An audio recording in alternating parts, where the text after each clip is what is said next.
வணக்கம் குழந்தைகளே. 5ஆம் வகுப்பு 3ஆம் பருவம் இயல் 1 சிறு பஞ்ச மூலம் கற்பது தமிழ் சேனல் மூலம் வாங்க தமிழ் கற்றுக்கொள்ளலாம்.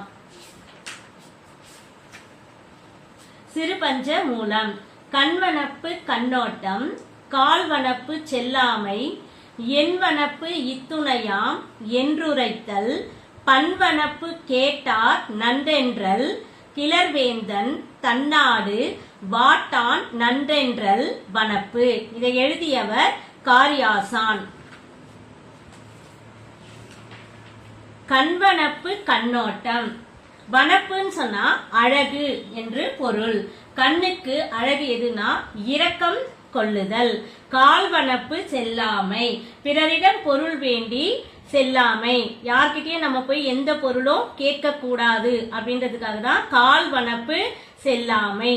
எண்வனப்பு இத்துணையாம் என்றுரைத்தல், ஆராய்ச்சிக்கு அழகு இது எப்படி முடியும் அப்படின்னு உறுதி செய்து கூறுதல். இதுதான் எண்வனப்பு இத்துணையாம் என்றுரைத்தல். பண்வனப்பு கேட்டார் நன்றென்றல், கிளர்வேந்தன் தன்னாடு. இசைக்கு அழகு, இதை கேட்பவர் எப்படி இருக்குன்னா நன்று நல்லா இருக்கு அப்படின்னு சொல்றதுதான் கேட்டார் நன்றென்றல், கிளர்வேந்தன் தன்னாடு. தன்னாடு வாட்டான் நன்றென்றல் வனப்பு. அப்படின்னா அரசனுக்கு அழகு எதுன்னு சொன்னா தன் நாட்டு மக்களை வருத்தாமல் காப்பதுதான். வருத்த மாட்டான் அப்படின்றதுதான் இதோட பொருள்.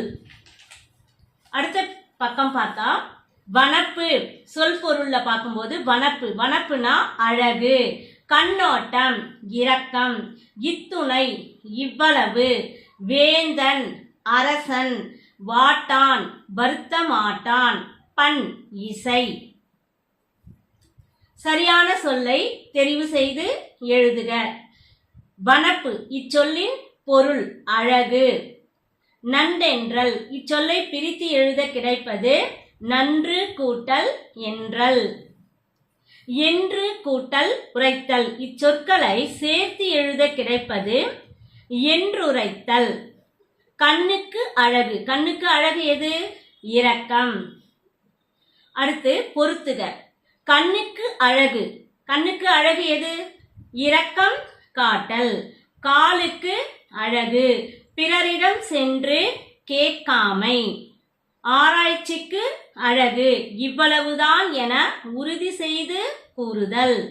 இசைக்கு அழகு கேட்பவர் நன்று என்று சொல்லுதல். அரசனுக்கு அழகு நாட்டு மக்களை வருத்தாமை. பாடலில் 2ஆம் எழுத்து ஒன்று போல் வரும் சொற்களை எடுத்து எழுதுக. இங்க முதல்ல கூட கொடுத்திருப்பாங்க பாரு, ஒரே சொற்கள் தான் திரும்ப திரும்ப வந்து கொண்டே இருக்கும். இப்ப பாத்தீங்கன்னா கண்வனப்பு கண்ணோட்டம், கால்வனப்பு செல்லாமை. இந்த 2ஆம் எழுத்து நமக்கு ஒன்று போல கிடைக்கிறது. 2ஆம் எழுத்து ஒன்று போல் வருவதை தான் நாம இந்த சொற்களை எழுத வேண்டும். அதுக்கு அடுத்தது வினாக்களுக்கு விடையளிக்க. கண்ணுக்கு எது அழகு? கண்ணுக்கு எது அழகு? நம்ம ஏற்கனவே பார்த்தோம். கண்ணுக்கு அழகு என்பது இரக்கம் காட்டுதல். இரக்கம் காட்டுதல் தான் கண்ணுக்கு அழகு தருவது. அடுத்து காலுக்கு எது அழகை தருகிறது? பிறரிடம் பொருள் வேண்டி செல்லாமை காலுக்கு அழகை தருகிறது. இசைக்கு அழகாக எது கூறப்படுகிறது? கேட்பவர் நன்று என்று சொல்லுதல் இசைக்கு அழகாக கூறப்படுகிறது. 4வதாக அரசனுக்கு அழகை தருவது எது? நாட்டு மக்களை வருத்தாமை அரசனுக்கு அழகை தருவது ஆகும். இந்த சேனல் உங்களுக்கு பிடித்திருந்தால் லைக் பண்ணுங்க, உங்க ஃப்ரெண்ட்ஸுக்கு ஷேர் பண்ணுங்க, சப்ஸ்கிரைப் பண்ணிக்கங்க.